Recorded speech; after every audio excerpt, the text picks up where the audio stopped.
حضرت مولانا طارق جمیل صاحب دامت برکاتہم کے بارے میں سہارنپور کے نوجوان عالم دین نے ان سے کچھ گزارشات کی. انہوں نے ویڈیو کی شکل میں وہ گزارشات پیش کی اور ان کو گمان بھی نہیں ہوگا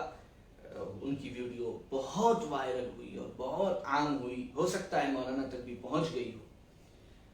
آگرہ اور فیروز آباد کے ہمارے بعض ساتھیوں نے، الہام بھائی نے، معین بھائی نے ہم سے اس بات کی خواہش ظاہر کی، بلکہ کل ہی وہ کہہ رہے تھے کہ آپ نے اس پر کچھ تبصرہ نہیں کیا، کچھ کہا نہیں، کچھ لکھا نہیں. میں نے کہا انشاءاللہ دیکھتا ہوں کل دوران درس اگر ذہن میں بات آئی تو کچھ عرض کر دوں گا. حضرت مولانا طارق جمیل صاحب دامت برکاتہم جو جس لیول کی شخصیت ہیں، تو ان کا معاملہ یہ ہے کہ ان کی ہر بات کو لوگ بہت زیادہ اہمیت دیتے ہیں اور توجہ دیتے ہیں. لیکن کل جب میں نے وہ ویڈیو دیکھی تو میں حیران رہ گیا، اور جس بات کو بنیاد بتا کر ہمارے ان فاضل نوجوان بھائی نے مولانا پر اعتراض کیا ہے، اس بات کا اس عمل سے کوئی جوڑ ہی نظر نہیں آیا.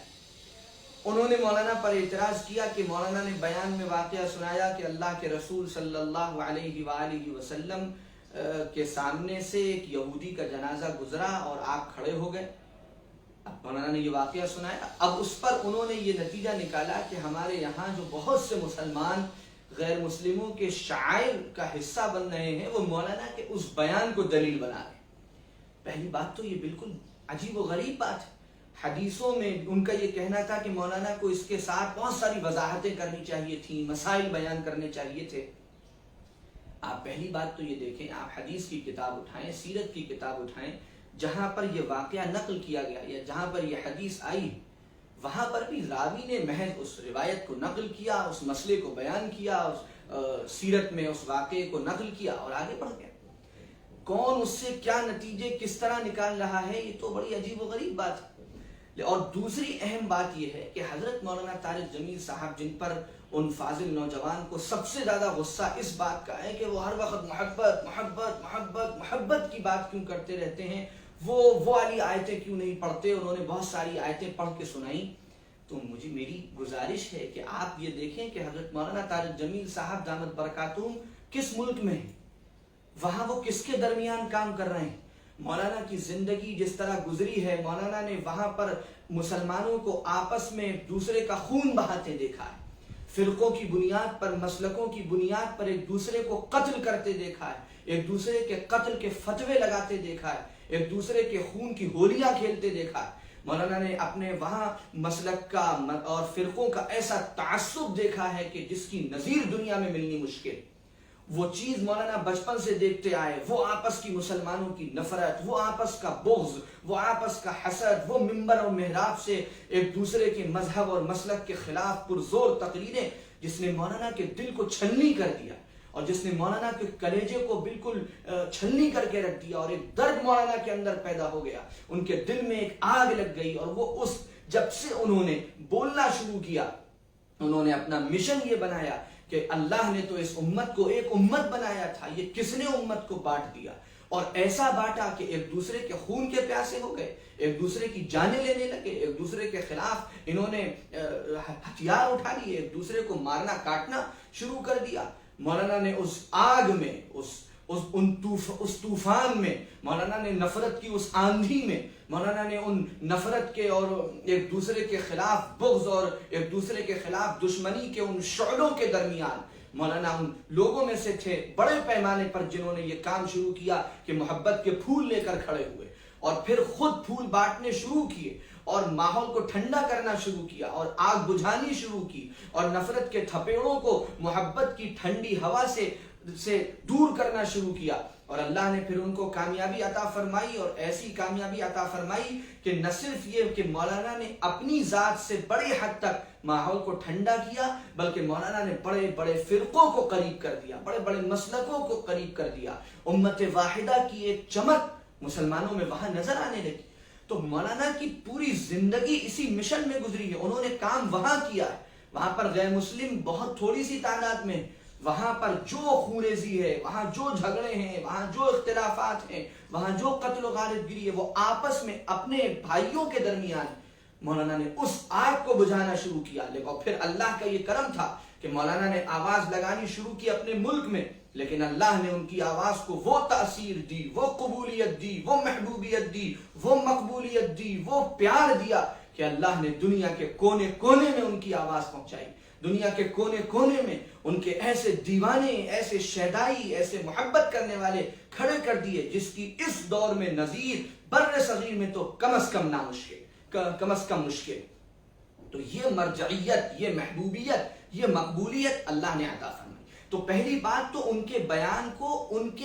کے وہاں کے پس منظر میں سمجھنے کی ضرورت ہے، ان کے وہاں کے پس منظر میں دیکھنے کی ضرورت ہے. اور یہاں پر یہ جو کچھ ہو رہا ہے اس کا کوئی تعلق اس واقعے سے کوئی جوڑ ہی نہیں. اور اگر آپ کو یہ لگتا ہے کہ یہاں کے مسلمان اتنی چھوٹی چھوٹی باتوں سے اتنے بڑے بڑے استنباط کرتے ہیں تو زبانیں ان کے خلاف کھولیے، اعتراض ان پر کیجئے جنہوں نے پچھلے 40 50 60 70 سالوں سے شرک اور اعمال شرک اور شعائر شرک اور کفر کی نفرت دلوں سے نکالی ہے. میں کسی کا نام لینا نہیں چاہتا، سب سمجھدار لوگ ہیں کس طرح شرکیہ پروگراموں میں اور شرک کے تہواروں کے موقعوں پر خوبصورت دعوتوں میں کون شریک ہوتا ہے، کون شامل ہوتا ہے، کس نے اپنے اسٹیجوں کو دوسروں کے حوالے کیا، کس نے بہت ہی پرفریب نعروں کے ساتھ امت کے اندر سے توحید کی رمق کو اور توحید کی محبت کو اور توحید کی عظمت کو اور توحید کے احترام کو نکالا. یہاں پر جو کچھ ہوتا رہا اور سالوں سے ہوتا رہا، یہاں کے علماء متوجہ کرتے رہے، یہاں کے لوگوں سے کہتے رہے، اس پر آپ کو اعتراض نہیں ہوا جس نے حقیقت میں اس فاصلے کو کم کیا ہے.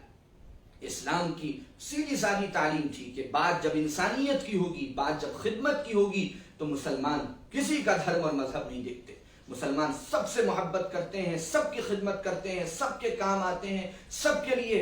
ہر طرح کی مدد کو تیار رہتے ہیں، سب کے لیے ان کے اخلاق کشادہ، ان کے سینے کشادہ، ان کا ظرف کشادہ ہے، ان کے دل میں کسی کی نفرت نہیں، کسی کی حقارت نہیں. لیکن جب بات توحید اور شرک کی آ جائے، جب بات شعائر اسلام کی آ جائے تو مسلمان ایک قدم بھی مداہنت نہیں کرتے، ایک سیکنڈ بھی آگے پیچھے نہیں ہوتے. تو وہ فاصلے کس نے کم کیے، کس نے ایسی باتیں بولی، ایسے جملے بولے، ایسے سینٹینس بولے، ایسی جگہوں پر فوٹو کھچائے، ایسی جگہوں پر حاضر ہوئے، ان محفلوں میں شریک ہوئے جس کی وجہ سے لوگوں کے درمیان یہ فرق کم ہو گیا. مولانا طارق جمیل صاحب کے ایک بیان کیے ہوئے واقعے کو جو سیرت میں، حدیث میں، کتابوں میں موجود ہے، اس کی بنیاد پر یہاں ہونے والے واقعات کو آپ وہاں سے جوڑ رہے ہیں، یہ کون سی سمجھداری کی بات ہے؟ یہ کہاں کا جوڑ ہے جو آپ نے اپنے آپ قائم کر لیا؟ اس کی اصل ذمہ داری تو کسی اور پر جاتی ہے، اس کی اصل ذمہ داری تو کسی اور کے سر ہے. یہاں کے علماء متوجہ کریں، یہاں کی بڑی بڑی شخصیات بولیں، یہاں کے جو بڑے بڑے تنظیموں کے اور تحریکوں کے اور اداروں کے عہدیداران ہیں، وہ اس سلسلے میں واضح موقف مسلمانوں کو بتائیں کہ ہمارا تعلق انسانیت سے انسانیت کی خدمت کا ہے اور انسانیت کی دنیا اور آخرت میں بھلائی چاہنے کا ہے. لیکن جب بات شعائر کی آ جائے گی، ایمان کے شعائر اور کفر کے شعائر کی، تو پھر کوئی تعلق اس وہاں پر مداہنت کو برداشت نہیں کرتا. تیسری بات، حضرت مولانا طارق جمیل صاحب کے بارے میں یہ بات فرمائی گئی کہ آپ پوچھ لیتے، آپ بتا دیتے، آپ کہہ دیتے. آپ دیکھ لیں پوری دنیا میں بر صغیر میں اتنا سا علم کسی کو ملتا ہے، اتنی سی محبوبیت اور مقبولیت کسی کو ملتی ہے تو اس کے پیر زمین میں نہیں رہتے. طارق جمیل وہ واحد مولوی ہے اور وہ واحد اللہ کا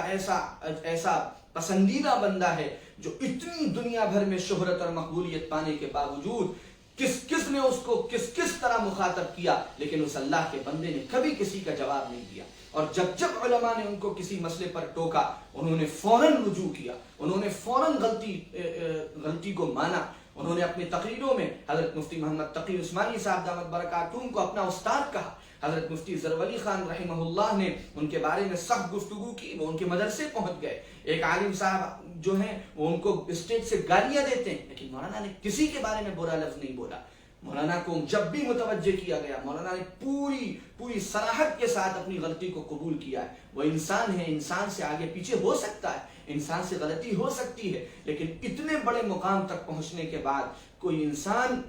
غلطی پر متوجہ کرنے پر اپنی غلطی مان لے اور نرمی سے بات کرے اور وہ اس اخلاق کا دامن ہاتھ سے نہ چھوڑے، یہ اس دور میں کرامت ہے، کرامت۔ ایک نوجوان لڑکا جو کچھ دنوں پہلے وہاں شہید بھی ہوا، ایک مسئلے پر اس نے بھی مولانا کو فون پر، وہ مولانا کی بیٹیوں اور پوتوں کی عمر کا تھا، اور اس نے مولانا سے سخت گفتگو کی، لیکن آپ وہ فون ریکارڈنگ سنیں تو مولانا کیسے نرمی سے، کیسی محبت سے، کیسی عاجزی سے گفتگو فرما رہے ہیں۔ تو یہ وہ صفات ہیں، یہ وہ کمالات ہیں، یہ وہ خوبیاں ہیں جس کی وجہ سے اللہ نے سارے عالم میں مولانا کی محبت لوگوں کے دلوں میں ڈال دی، اور ایک خاص کھچاؤ، ایک خاص کشش ان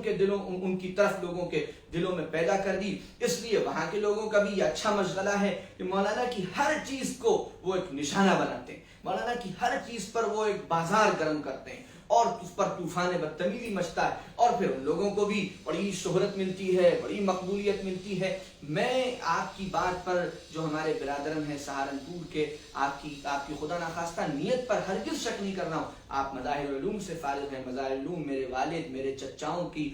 کا محبوب ادارہ رہا ہے، سب وہیں سے فارغ ہیں۔ مظاہر العلوم سے محبت تو ہمارے رگ رگ میں پیوست ہے، لیکن آپ نے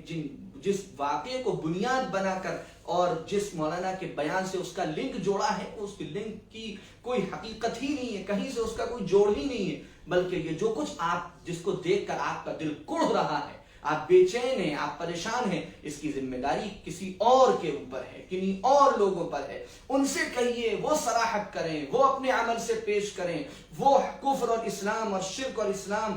اور توحید کے درمیان حد فاصل قائم رکھیں، اور وہ آئیڈیل نمونہ بن کے دکھائیں جس میں پوری انسانیت کی خدمت ہو، پوری انسانیت سے محبت ہو، لیکن توحید کے عقیدے پر ایک زد نہ پڑے، اور شرک کے عقیدے کی طرف ذرہ برابر انسان مائل نہ ہو سکے، اور شعائر کفر اور شعائر شرک کی طرف ادنا میلان نہ ہو سکے۔ یہ کسی اور کو دکھانے کی ضرورت ہے۔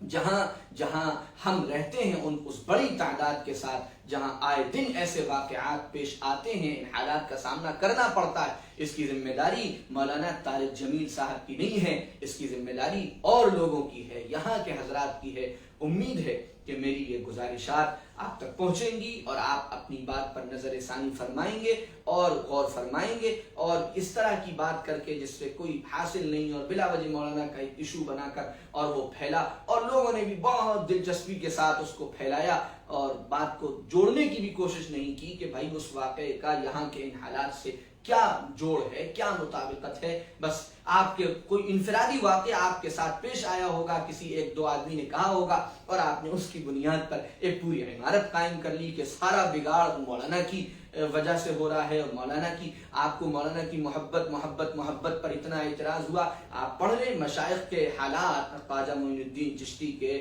اور خواجہ نظام الدین اولیاء کے، اور بڑے بڑے مشائخ جو بزرگان دین اور پیران طریقت گزرے ہیں رحمہم اللہ، یہ سب نے آ کر محبت کی ہی